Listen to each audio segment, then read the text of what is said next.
Hi everyone, my name is Cohh here with another Thoughts video, and today we are here with Ni no Kuni 2, a new RPG that has come out recently that I've gotten a lot of questions on what I think about it, so let's go ahead and do this. Now, before I begin, I do want to let people know that I have not finished this game. I'm about 20 hours in, however, I'm going to be moving on to another game tomorrow, so as I don't know how many days and or weeks it will be until I complete this, I wanted to go ahead and make this video early so people have an idea what I think about it. So, that being said, let's get started. Ni no Kuni 2 is a very beautiful, well-scored JRPG with action-oriented combat, some city building, and a little fun kind of mini commanding game as well. I've been playing it now for about 20 hours, and here's what I'll say about it. Ni no Kuni 2 is a fun game to play. However, it is definitely geared towards a younger audience in terms of character, dialogue, and story. And I think in difficulty as well.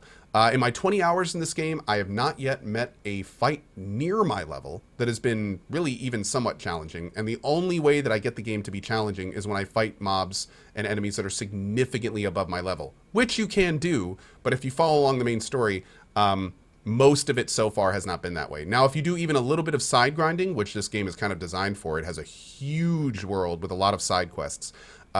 All which kind of help you grow out your town and get different loot and stuff. If you do go that route and also keep your weapons and armor and everything upgraded, you are going to be in for a pretty easy game. That being and it is important to mention there's no difficulty slider, so you can't make the game harder.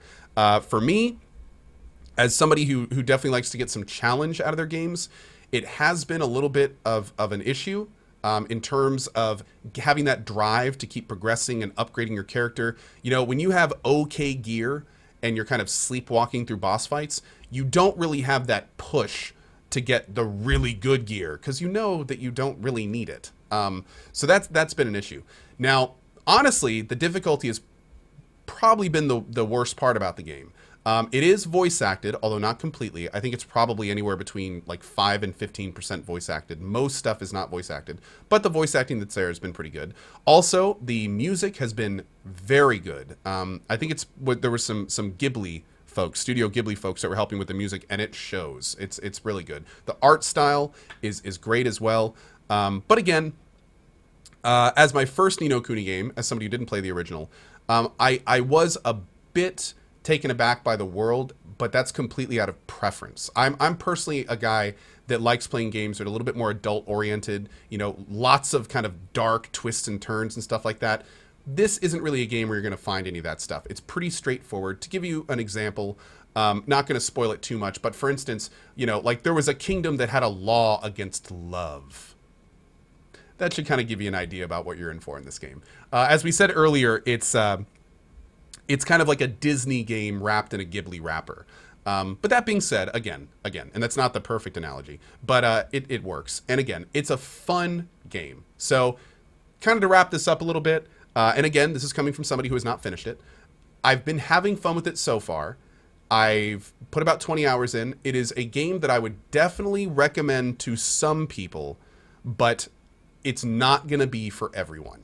It's not going to be for everyone. And I have to say that there's enough in this game that isn't super for me to the point where I don't want to like drive to the end. I'm not fully invested. As somebody in chat said earlier today, it was pretty clear watching me play that I wasn't as invested as I was in Persona 5 or Yakuza 0. And again, that has a lot to do with the setting, the kind of younger audience orientation, the difficulty. That stuff kind of adds up for me. However, I think a lot of people watching this video won't mind at all that it's angled towards a younger audience, that they aren't playing for difficulty, they're playing for fun. And frankly, I think those are the people that this game is made for, and I think those are the people that will really enjoy this game.